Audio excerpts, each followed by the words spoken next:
कैसे खत्म हुआ श्री कृष्ण सहित पूरा यदुवंश?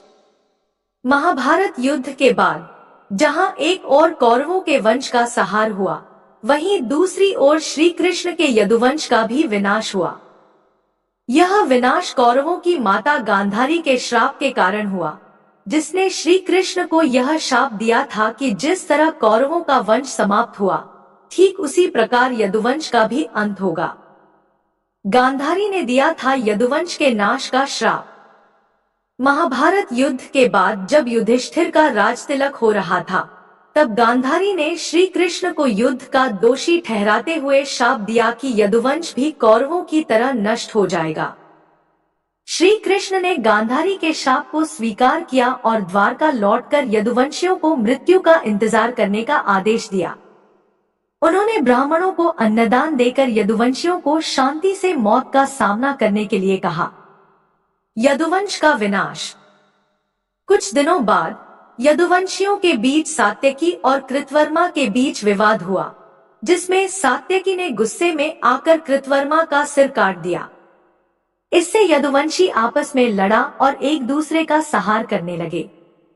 इस युद्ध में श्री कृष्ण के पुत्र प्रद्युम्न और मित्र सात्यकी सहित सभी यदुवंशी मारे गए, केवल बब्रू और दारूक ही बचे।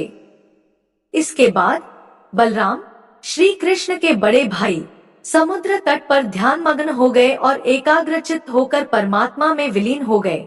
इस प्रकार उनका देह त्याग हुआ और वे स्वधाम लौट गए। श्री कृष्ण की मृत्यु। बलराम के देह त्यागने के बाद श्री कृष्ण एक दिन पीपल के नीचे ध्यान में बैठे थे। उसी समय जरा नामक एक शिकारी वहां आया, जो हिरण का शिकार करने आया था। उसने श्री कृष्ण के तलवे को हिरण का रूप समझकर तीर चलाया, जो श्री कृष्ण के पैरों में लगा।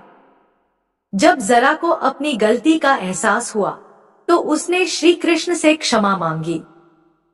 श्री कृष्ण ने कहा कि उसने उनका मनोकामना पूरी की है और उसे स्वर्ग जाने का आशीर्वाद दिया। इसके बाद श्री कृष्ण के सारथी दारूक ने द्वारका जाकर यह संदेश दिया कि यदुवंश समाप्त हो चुका है और बलराम के साथ श्री कृष्ण भी स्वधाम लौट चुके हैं।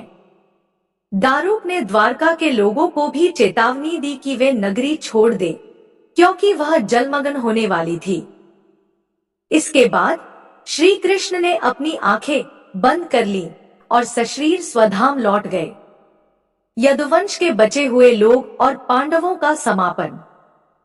श्रीमद्भागवत के अनुसार श्री कृष्ण और बलराम के स्वधाम गमन के बाद उनके परिवार के लोग भी शोक में डूब गए और देवकी, वसुदेव, रोहिणी, श्री कृष्ण की पत्नियां आदि सभी ने शरीर त्याग दिया। अर्जुन ने यदुवंश के लिए पिंडदान और श्राद्ध कर्म किए और बची हुई यदुवंशियों के साथ इंद्रप्रस्थ लौट आए। इस प्रकार द्वारका समुद्र में डूब गई और श्री कृष्ण के स्वधाम लौटने के बाद पांडवों ने भी हिमालय की ओर यात्रा की। यात्रा के दौरान एक एक करके पांडवों ने अपने शरीर का त्याग किया और अंत में युधिष्ठिर ने सशरीर स्वर्ग प्रवेश किया। वानर राज बाली और जरा बहलिया। कुछ संतों के अनुसार श्री कृष्ण ने त्रेतायुग में बाली को छुपकर तीर मारा था और कृष्ण अवतार में भगवान ने उसी बाली को जरा नामक बहेलिया बना दिया। इस प्रकार